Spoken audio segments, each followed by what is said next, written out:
আমার জায়গা হবে নিয়ে আমার মরা লাশের জায়গা মসজিদের পাশে আমার কবর দিও কইরা আমার জায়গা হবে নিয়ে মারহাবা আল্লাহ আল্লাহ জগৎবাসী রে আমি তোমরার ছেলে সন্তান কয়দিনের লাগিয়া মরার পরে সবাই আমায় যাবে রে বলিয়া চারজনে চার কান্দে লইয়া চারজনে চার কান্দে লইয়া দিবা কবরে না মাইয়া আমার জায়গা হবে নিয়ে মারহাবা আল্লাহ আল্লাহ আমার জায়গা হবে নিয়ে আমার মোরা লাশের জায়গা মসজিদের পাশে আমার কবর দিও কইরা আমার জায়গা হবে নিয়ে মারহাবা আল্লাহ আল্লাহ এলাকা বাসী রে আমি যেদিন যাব মারা দুনিয়া ছাড়িয়া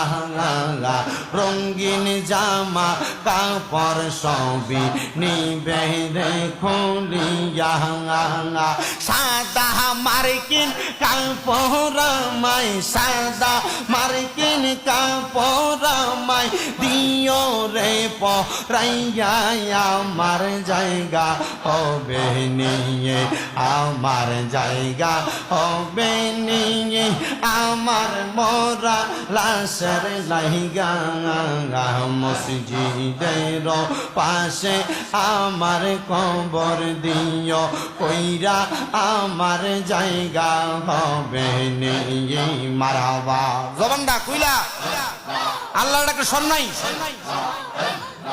আল্লাহ আল্লাহ আল্লাহ আল্লাহ আল্লাহ আল্লাহ আল্লাহ আল্লাহ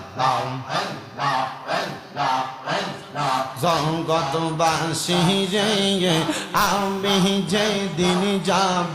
চইলা দুনিয়া ছাড়িয়া ভাই বন্ধু আত্মীয় স্বজন যাবে রে বলিয়া তোমরার দোয়ার মাঝে শরীক রাখিও করিয়া আমার জায়গা হবে নিয়ে আমার জায়গা হবে নিয়ে আমার মরা লাশের জায়গা মসজিদের পাশে আমার কবর দিও কইরা আমার জায়গা হবে নিয়ে মারহাবা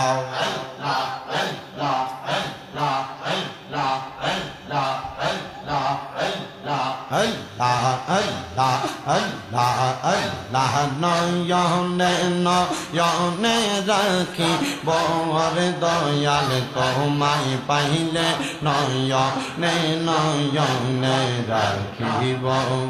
মারহাবা আল্লাহ আল্লাহ লা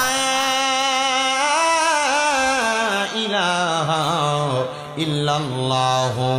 মুহাম্মাদুর রাসূলুল্লাহ সাল্লাল্লাহু আলাইহি ওয়াসাল্লাম জবান খুলে উচ্চ কণ্ঠে জোরে জোরে পড়ি আলহামদুলিল্লাহ আপনারা কেউ জবানটা বন্ধ রাখবেন না জবানটা ছেড়ে দিয়ে বলেন আমরা জিকির করলাম কার ওই আল্লাহর জিকির করলে আল্লাহ গুনাহ মাফ করে বিশ্বাস আসেনি আরেকবার ওই আল্লাহর শুকরিয়া আদায় করে কোন আলহামদুলিল্লাহ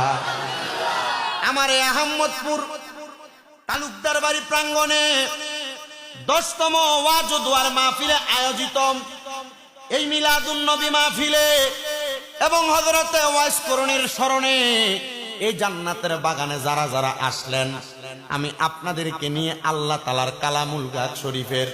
সূরা মুলুকের 2 নাম্বার আয়াতটা তেলাওয়াত করছি আপনারা বলেন বাবারা আমি যদি আল্লাহর কোরআনুল কারীমের এই আয়াতে কারিমার উপরে ভিত্তি করে আপনাদের কাছে দুই একটা কথা বলি আপনাদের কি শুনতে অসুবিধা হবে খবর নিলাম তাবারুকের সুন্দর ব্যবস্থা আছে, আছে না? মাশাআল্লাহ।